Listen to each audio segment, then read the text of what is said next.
is my pleasure to be with Brandon Pecharich or Pecharich. Pecharich. Yeah, just like the church, right? That's right. Church. And you're in Austin, Texas. So you're one of these young, hip Austin guys. I've known you for several years, and come to see that you're like some sort of superstar athlete. You like to run, yeah? I do. No, and yeah, this is first of all, thanks for having me on. This is fantastic, and yeah, I love running.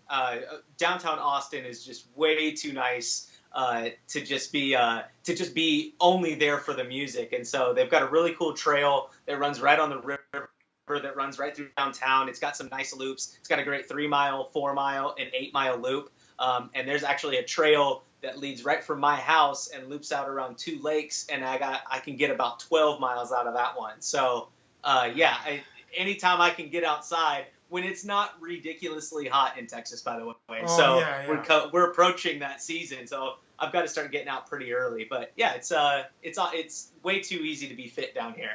Well, yeah, and I see. So we're Strava friends, and this is what I really hate about you is your times. You're like, I hate these 7-minute, milers because, we want to go into my time. But so you go, oh, my God. And that's why I reached out to you. I go, we got to do a SuccessFit4Life thing with you because you're such a speed demon. And wow. So. Well, and I've always been kind of fast. I've run since I was little. I've played soccer my entire life. And then naturally, you run for 90 minutes and you become a cross-country runner too. So I've been running for forever. My father ran, and he grew up in northern Arizona, and so there was a lot of really cool trails to run there. And that's kind of just my background, just running in high school and all that. I actually was the first guy at my high school in, I think it was like 5 or 6 years, that had made the state cross-country race in my junior year. And so that was kind of big. They did a huge spread of me in the paper, in the local paper. And I mean, everybody who knows me, my ego is already massive, and so for them to do that, it made me even faster. So it's just one of those things. I do it because I love the way that I feel. I love the way that the reaction I get. Right, everybody sees that time, especially when I post on Facebook after I've run a Strava event.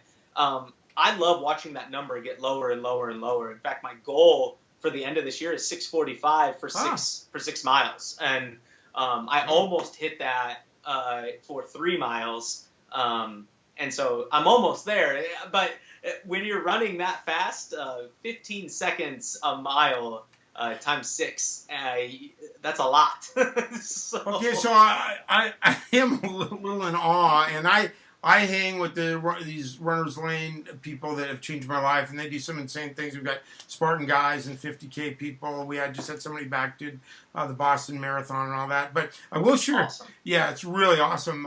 New Balance, by the way, sends really cool shoes to the people. At least I don't know this. Anyway, it's really really neat. But I will say this. So we go out on our Thursday runners lane run, and I have many have seen me out with Kona. And we lost. Sorry about that. Lost you there for a moment, but so Kona is, our puppy that I inherited from my son who went off to college, and she's a really cool running dog. She's getting good, but it's like we go taking off on our Thursday run. It's like I'm with this really slow guy. That's like me.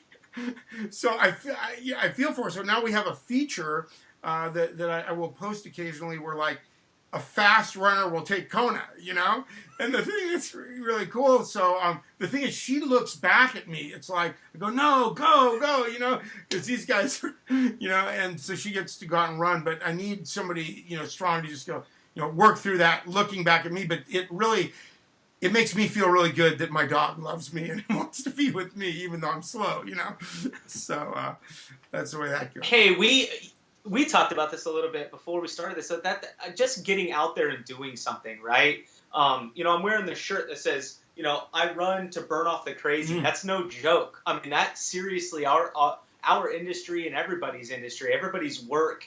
We're all some level of busy, and I think if we can go out there And whatever it is you do, whether you walk a couple of miles, you just get outside, you walk down to your local cafe, you just get out and you do Right. something, right? Bounce a ball, go to a swimming pool, ride a bike, go for a run.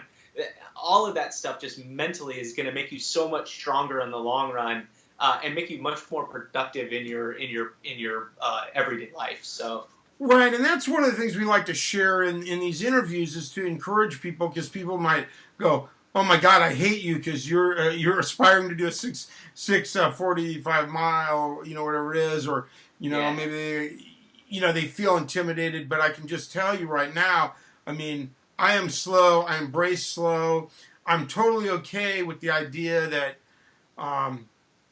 I'm just out doing stuff, whether it's a hike or moving. And really, Kona, the wonder dog over here, is thankfully sleeping and not chewing and destroying something. I kind of want to go out for her too, and so I think that's a cool thing. And I'm just a testimony for a guy who just was pretty sedentary for most of my life and got into running.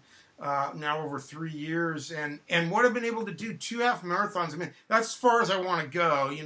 For me personally, I was out at mile 22 supporting a Team Runners Lane and the marathon and other runners. We had over 70 people from these 2 running stores do the LA Marathon. And that's crazy. It's pretty crazy, and they do it because everybody's like encouraging. Oh yeah, if you can do it, I can do it. And everybody does it, right. Including one person that was being pushed who has cancer. So awesome. It's like this world. The way we encourage everybody and support everybody is fantastic. So that's really cool. Now people know you as a supplier. What's a little history on you? We should have probably touched on that, but just so people know, who the heck is this this guy with a name nobody can pronounce? Oh, right, yeah. No, so I've been in the industry now for just over a decade. Started out actually, I was babysitting for my neighbors, and they started a distributorship, and I was working their embroidery machine. And then I moved into the supplier side from there and worked for a small supplier up in northern Colorado, where I did everything from their international trade shows to relighting the pilot light when it went out in the winter. And then I met Dana Zezzo, Dana, baby. And I love name dropping his name, by the way. Oh yeah, we got to tag him when we share this, because then we'll get a lot of absolutely. Yeah, we got to bump up our views, right? So he really brought me into the outside world of the supplier life, and I moved from northern Colorado down to Texas. Naturally went to the most Colorado-style city in Texas, in Austin, and really just hit the streets hard. And we talk about it all the time. How hard our supplier partners out there work, and I know because I did it. Yes. And so I went from the supplier side at the end of 2016. I wanted to kind of stay home. I wanted to try and see what my next step was in this industry, and see where my mentality and where I fit in. And so I started a small distributorship, and then ultimately ended up with a company now called Outhouse Designs, a fantastic little distributorship here in Austin. Anything that says keep Austin weird, that's what we do, right? So Outhouse Designs, baby. That's right. I think it's I think I'm getting closer to where my niche is in this industry. Again, because I come from both sides, I get to actually value that partnership now, and I hope that through doing these videos that we can one, encourage people to get out and go run and do something, and two, encourage people to take part in their industry further, and understand that, again, like I said earlier, everybody is a different level of busy, and understand that we are all working for the same goal, which is to make sure everybody's got the right brand, right? Everybody's got the right swag for their brand. So so that's the history of me. I still don't know where I'm going to go, but that's where I'm at now. well, cool. And we talked about what we've developed with the SuccessFit4Life program, and how for the right type of distributor with the right type of clients, how great it is to get people engaged and the results that people feel. And there are many, many benefits we don't have to touch base on here, but It's exciting to see young people like you know, come into the industry. They make old people like me, you know, like I like hanging with you guys, you know, because you know it's a good thing. So, well, I think that's it. Any parting words you'd like to share to encourage anybody, or? You know, you said something about my time, right? And I think if I want to leave anything with anybody on this, whether it's in business, whether it's your fitness life, whether it's whatever it is, don't ever be discouraged by somebody doing it faster or better, right? As long as you're out there doing your thing and giving your best, that's all anybody can ask for. So that, I guess that would be my parting words. Right. All right. Cool. Well, thanks, man. Have a great day, and look forward to watching those times on Strava. I got to see you know sub 7, and then I'll. Oh God, it's crazy. All right. Hey, thanks I'll so get much, there. man. Thank you very much, Chef. I appreciate it.